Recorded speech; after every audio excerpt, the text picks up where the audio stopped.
Okay, just for a second, imagine you're on a Viking longship in the Middle Ages. You and your crew, you're the most feared force on the water.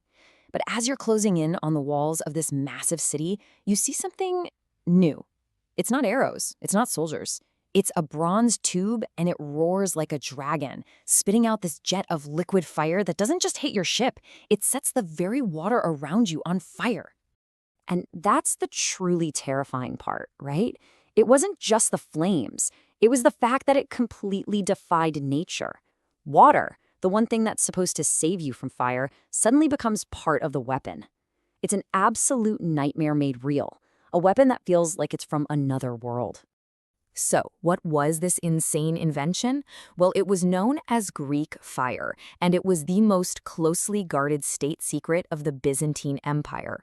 And I mean, they kept this secret so well that even today, with all of our modern science, we still don't know the exact formula. Now, to really get why this weapon was so important, we have to rewind a bit back to the 7th century. The Byzantine Empire, the eastern half of the old Roman Empire, was in a desperate fight for its very survival. It was shrinking fast, losing its richest lands, and facing a threat unlike any it had seen before. And what's just wild about this is how quickly it all happened. Syria and Egypt, the places that fed the empire, were gone in just a couple of decades. And for the first time in its long history, a hostile navy was in control of the eastern Mediterranean. This was a total game changer. It meant the capital, Constantinople, could actually be starved out. So, yeah, that's the bottom line. The old way of fighting on land, it wasn't enough anymore. The city's entire future was going to be decided on the water. And then, right at this moment of pure desperation, this engineer, a guy named Kallinikos, shows up in the capital. And he didn't just bring a recipe. He brought a whole weapon system, this liquid inferno and a pressurized flamethrower, so advanced only a major empire could even dream of building it.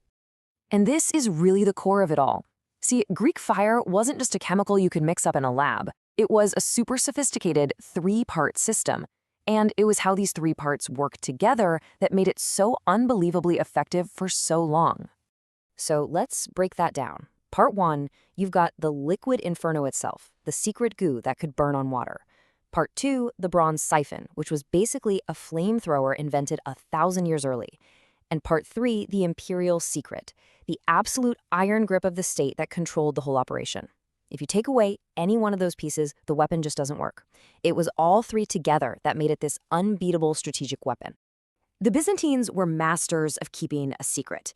And this wasn't just about security, it was about building a myth. They spread these stories that the formula was a literal gift from an angel, which meant trying to steal it wasn't just treason, it was a sin. They were also brilliant at compartmentalizing all the knowledge. The guys brewing the siphons, they had no idea what the chemical formula was. And the chemists mixing the stuff, they didn't know the engineering secrets of the delivery system. Genius. So, how did this top-secret system actually do in a real fight? Well, its first massive task came during the Great Arab Sieges of Constantinople. The enemy fleet was closing in, the city was holding on by a thread, and literally everything was riding on this new, unproven weapon. You have to remember, before Greek fire, naval battles were pretty predictable. You shoot arrows, you try to ram the other guy's ship, maybe you try to board it. But Greek fire, it just introduced total chaos into the equation. It was a fire you couldn't put out with water, it stuck to everything it touched, and its biggest impact wasn't just burning things, it was pure psychological terror. And that terror was the real weapon. The second that fire hit, all military discipline just shattered. Perfectly organized enemy fleets would just break apart because the sailors, driven by this primal fear, just turned and fled. This was a huge moment in history. A massive siege was broken, and a whole civilization was saved, all because of one technological leap. After that incredible victory, Greek fire's roles started to change. It wasn't just a weapon you use in a battle anymore. It became something way more powerful, a strategic deterrent. The reputation of the fire was enough to keep enemies away from Constantinople for hundreds of years. I mean, just think about that. The empire's armies are getting smaller, its borders are shrinking, but the capital city itself remains untouchable. The fear of that unquenchable fire was doing the work that entire armies and fleets used to do. It was literally a shield made of technology and terror. But that leads to the big question, right? If this weapon was so amazing, so decisive, where did it go? The last chapter in this story is a mystery. It's about how this incredible technology just faded away.